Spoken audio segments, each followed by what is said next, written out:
Hey, welcome back. So last video, we got pretty much everything under the hood all buttoned up, back where it's supposed to go.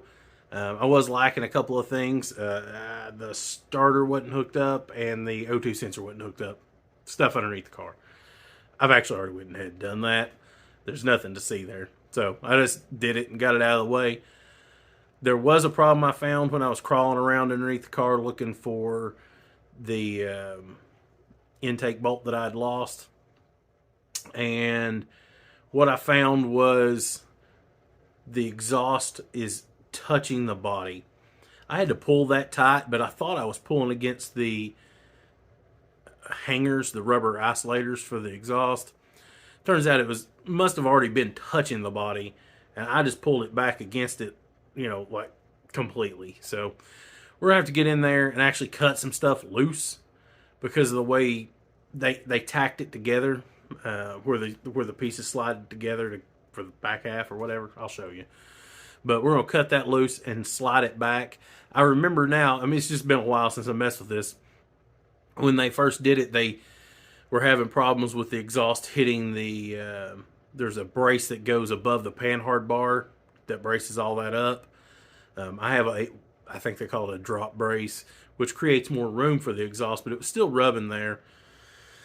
I'm pretty sure they just pulled it too far back to begin with, so it needs to shove forward. If we need more room for that, what I'm actually going to do, because I want it to hang down some, because it's also touching the exhaust is touching the heat shield that's almost touching the gas tank underneath the car. We're going to drop that down. We'll figure it out. This is a speed engineering kit for a 4th gen. People put them on these 3rd gens all the time. Some people like them, some people hate them. I'm kind of on the fence. I can't even judge it because half of mine is now custom made and whatever. But nonetheless, the exhaust has really caused a lot of issues on this car. I should have just done it myself to begin with. I was just trying to get through it as fast as possible, trying to make power tour. And then the transmission didn't work, so it didn't matter anyways. But nonetheless, I'm going to go ahead and crawl under, and I'll show you where it's tacked up and where we're going to cut it loose and see if we can get it to free up. I don't know how this is going to go. Maybe it's simple. Maybe it's not. We'll see. Let's get to work. All right, so we're underneath the car. There's the rear end. I'm just trying to get y'all a good shot of this. I don't know how to do it. You can see this pipe, the inner pipe, clears. Actually does pretty good till it gets to the top. But the other pipe is actually currently touching the heat shield. The heat shield doesn't touch the car though, so that's pretty good. My thought at this point is, see that upper bar where the exhaust is laying against it, is I want to drop that bar down. We're going to heat up that exhaust and see if we can't clearance those pipes and let the pipes come down a little bit, which will provide clearance here. It's also touching at the very top, way up there, and we need it to come down from that. So no matter what, we need to dimple those so we can drop it down. Whether the exhaust has to go back or not, I'm not sure. If it does, we've got to cut. There's a couple of tacks that they put on both of them after they clamped them. So we're going to start there and see how that goes. Hopefully this is a simple process and we drop it down and it all clears, but who knows. Here's a better shot of that panhard bar. What I'm talking about. See, it's actually touching right here. This one clears, and you can see that it clears, but just barely. It actually clears above too.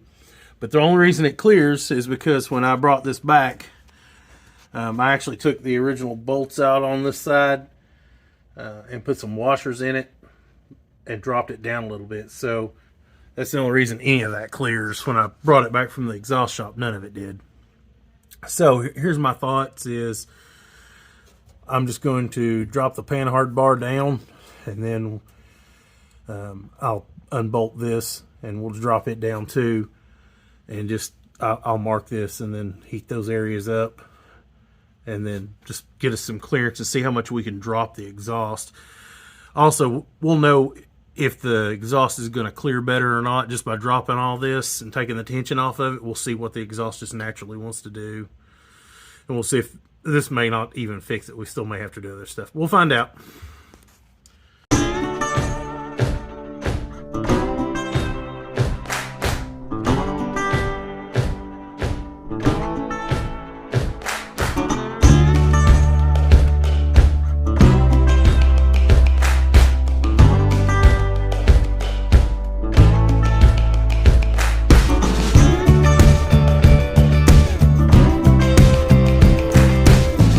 I got the brace out and the track bar hanging down, and the exhaust basically didn't move much, but you can, I don't know if you'll be able to tell or not. I got kind of pulled down on it some, and it definitely is touching the heat shielding up there, and it might be clearing in the back. I can't tell, but it really needs to come down. I think the hangers are holding it up, so I'm going to bend this hanger over, and maybe the same on the other side, and see if I can't get it just to drop down a little bit. We'll see how that looks. Well, things have escalated. Taking some stuff apart, bent some stuff. I'll show you. So that heat shield used to live here-ish. That's where the original muffler was. I took it out just so I could get to the other heat shield, and then got to looking. You can see where that heat shield touches the exhaust right there, but the heat shield does not touch the gas tank, so I'm going to try to bend that up out of the way. See those two bolts? I loosened those up and pulled this exhaust together more, so we gained a little room from that. We may not have to cut this thing apart at the front and slide it back. I think we're going to be okay. It really seems like it's fine, so I'm just going to get in there, and I use every tool I've got. I probably have half of them out here already, and so we can bend that up without pulling that heat shield out, because I don't think I can get it out of there. But if I can get it bent up and out of the way where it doesn't touch that exhaust anymore, I'm going to consider that a win, and then put all this back together. So I'll keep working on it. We'll show you what I get when I get it. All right, so I got the heat shielding all back in, and we ain't touching anymore. I'm completely happy with that. I don't know how much of this you'll be able to tell, but you know, it's 3/8 of an inch. Look at that. Yeah, I really wish that would zoom in and focus better, but yeah, quite a bit of room right there, and it's still not touching the actual gas tank, so I'm good with that. You can shake the exhaust now, and it might be making contact right there, but it ain't enough to, it's just a little bit, and that'll be fine. I think it's fine anyways. It doesn't make any noise.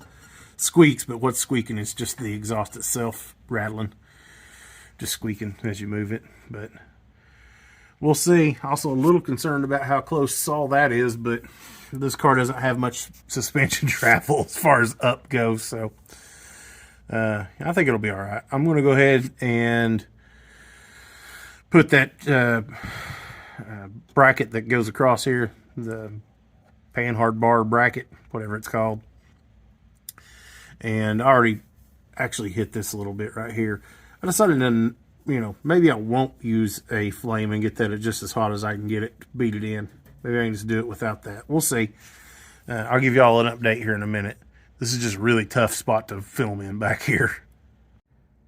Got it all hooked back up. See if I can show you all this. We got clearance. It ain't a lot. There we go. Kind of see up through there.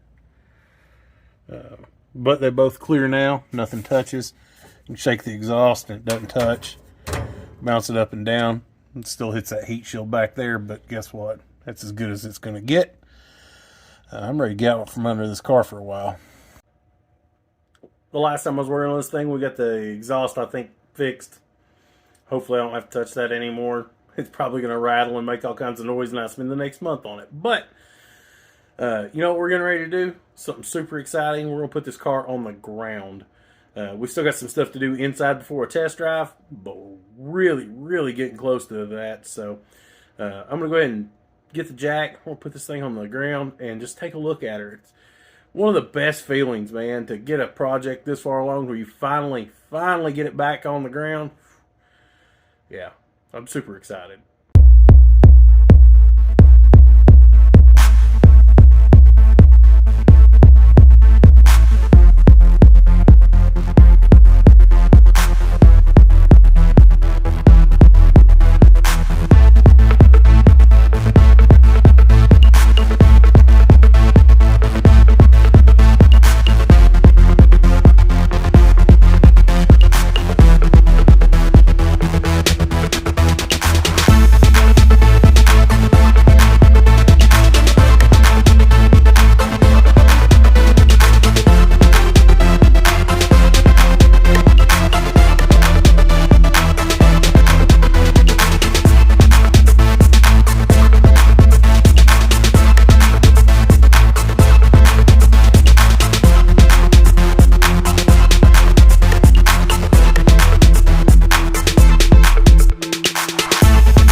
So I'm sitting in the car, kind of going over the few things I got left to do before we take it on a ride.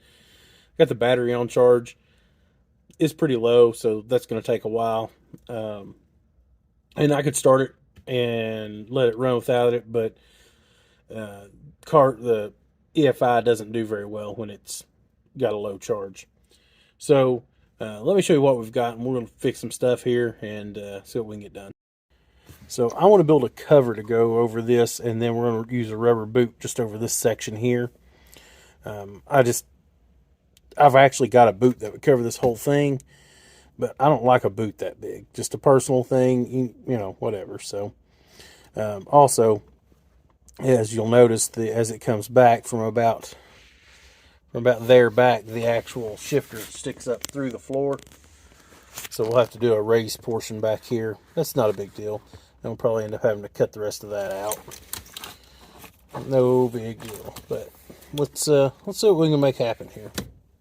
I'm going to make this plate out of this piece of floor pan I had bought for that 80 model Z28. I've actually already cut the part I needed out of it. I've just had it laying around just for metal. And this will make a really nice patch right here. I drew it out with a Sharpie. It's hard for y'all to see, I'm sure, but right here's where the hole goes. I actually have a hole saw for that, and you see there's an extra hole here. We're going to use that later to hook up the reverse lights into the car, and we can seal it off right there. But that's not today. So I'm going to go ahead and cut this first, and then we'll cut this out, and we'll bend a flange all the way around it to shrink it down. And yeah, I believe that'll work just fine. We'll test fit it and see how it goes.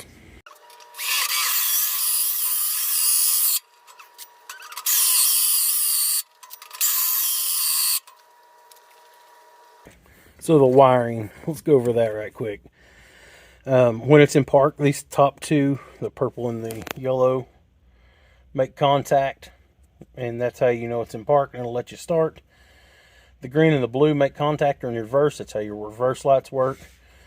We will be hooking that up to the transmission. I have a plug for it, but it has to be put in from the bottom. So guess what? That ain't happening today. I should have already done that.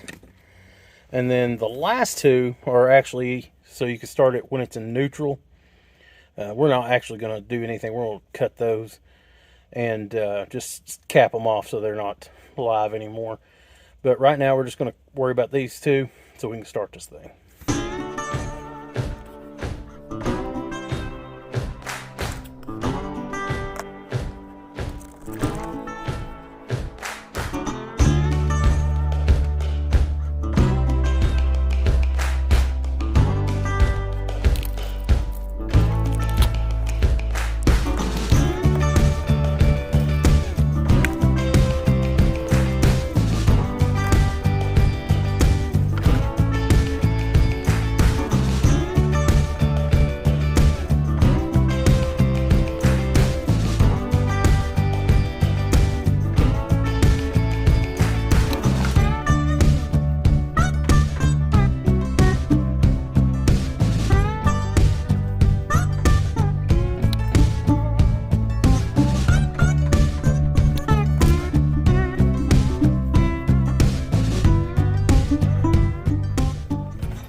Well, you saw I soldered that first part in. I hated it. I cut it out.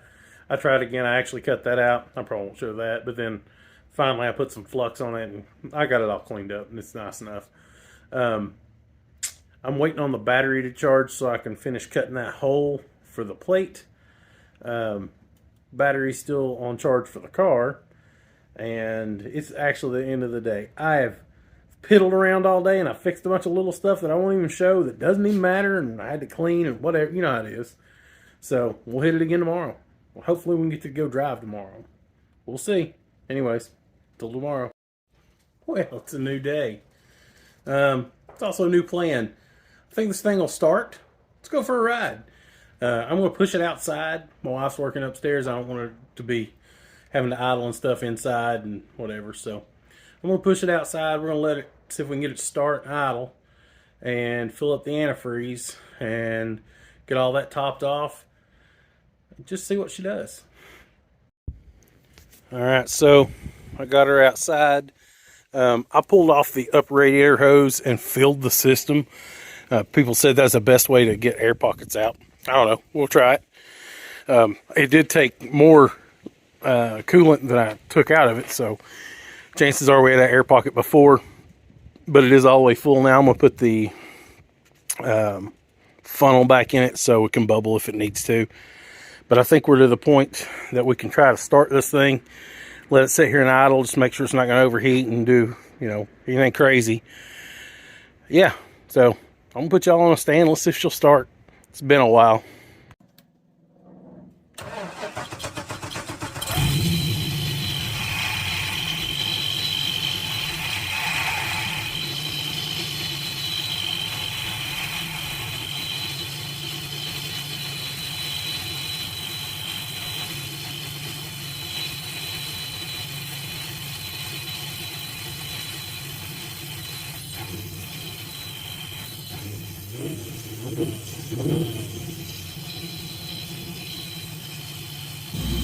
She fired right up.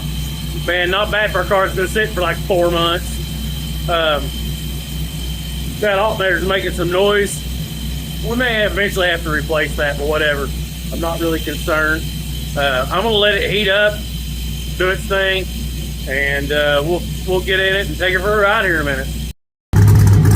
Woo! I forgot how good she sounds. Oh man, I love this car.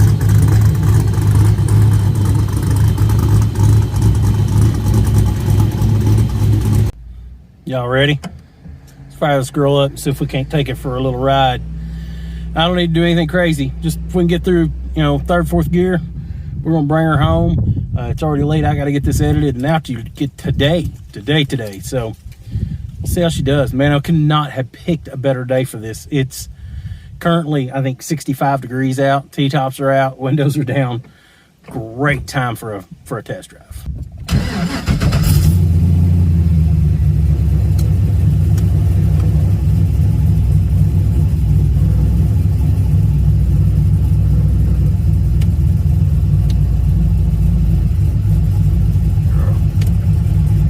Tough getting gear.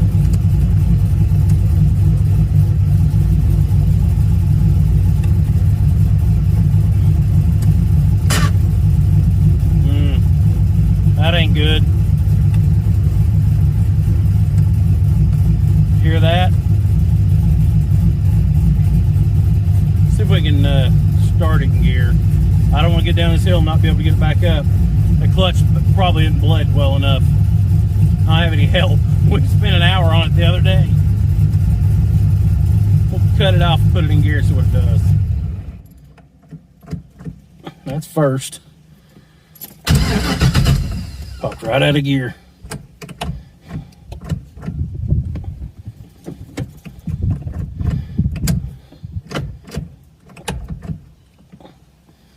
As soon as you turn it over, it pops out of gear. That ain't good. Well then, I really thought this thing, the clutch goes in nice.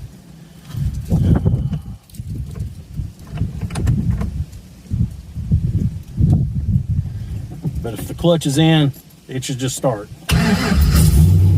With did right then. Let's see if it'll move at all. There's forward.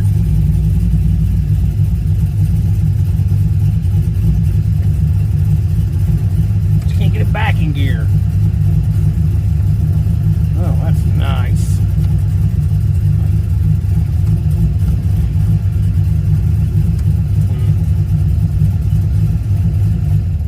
Must be just right on the threshold of going in gear.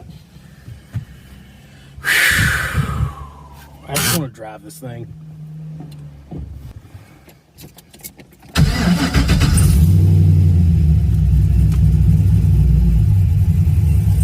That's on 6.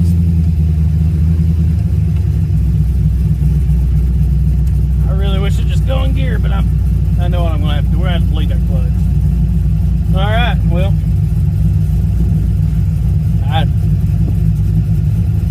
I'm out of time. I don't have any help, so I guess we'll have to wrap it up here. God, this car sounds so good. So I put it in gear and started it. And when I did that, I was just seeing if it would, and it did.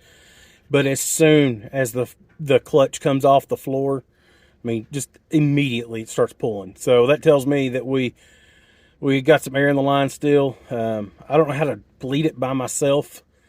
I may watch a YouTube video, figure that out, see if I can. I know these T56 clutches are notorious for being hard to bleed. But I think if we get it bled, hopefully we'll be in good shape. It just doesn't, you cannot get it in gear with it being, you know, with the car running. But, oh, she sounds so good. Well, y'all know me. I don't give up easy. I'm really trying to get this done. It's like 3:45, but let's see if we can't try one more thing before we give up. So the internet says vacuum bleed it from the top. Evidently, the way the master cylinder is built, it has a tendency to catch air at the top. Sorry about the glare. Oh, my goodness. Yeah, catches air from the top, and the best way to get it out is from the top. So went to Harbor Freight, bought a vacuum pump. Let's set it up and just see if we get any air out of it. If we do, we might try it again. If it seems like it's going to be all right, we'll take it for a drive. If not, we'll shut her down, and we'll try again next week. So we're going to bleed it right from the reservoir. I put a little tip on it.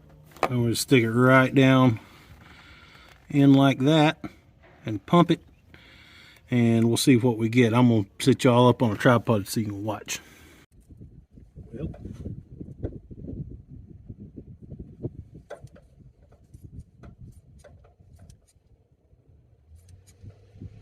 oh, big bubbles.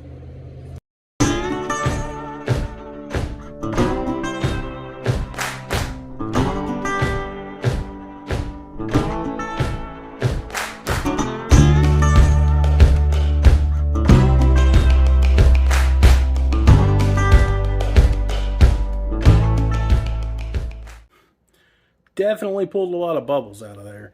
Whether that fixes it, I don't know. All we can do is just jump in, fire it up, see what it does. If it seems like it's going to be okay, we'll go for a ride. If it doesn't seem like it's going to be all right, that's fine. I'll put it in first. We'll fire it up, and I can ease it inside, and next video, we'll just start right there. Anyways, let's see what happens. We'll start in neutral, see what happens.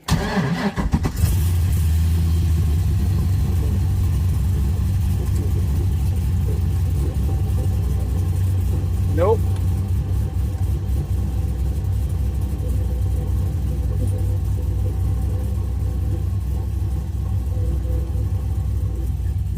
What a shame. It's almost 70 degrees today. What a perfect day for a test drive. And here we are, can't even go in gear.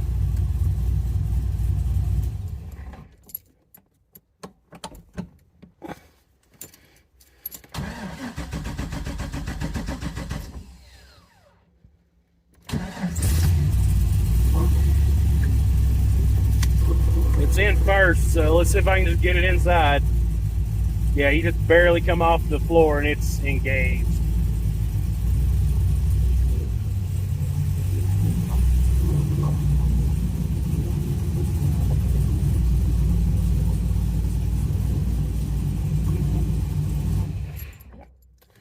Well, that ain't a test drive, but what'll have to do. Well, there you have it. Car actually runs great. I think once we get the clutch bled some more, I'm going to have to just work on it tomorrow. That's all there is to it.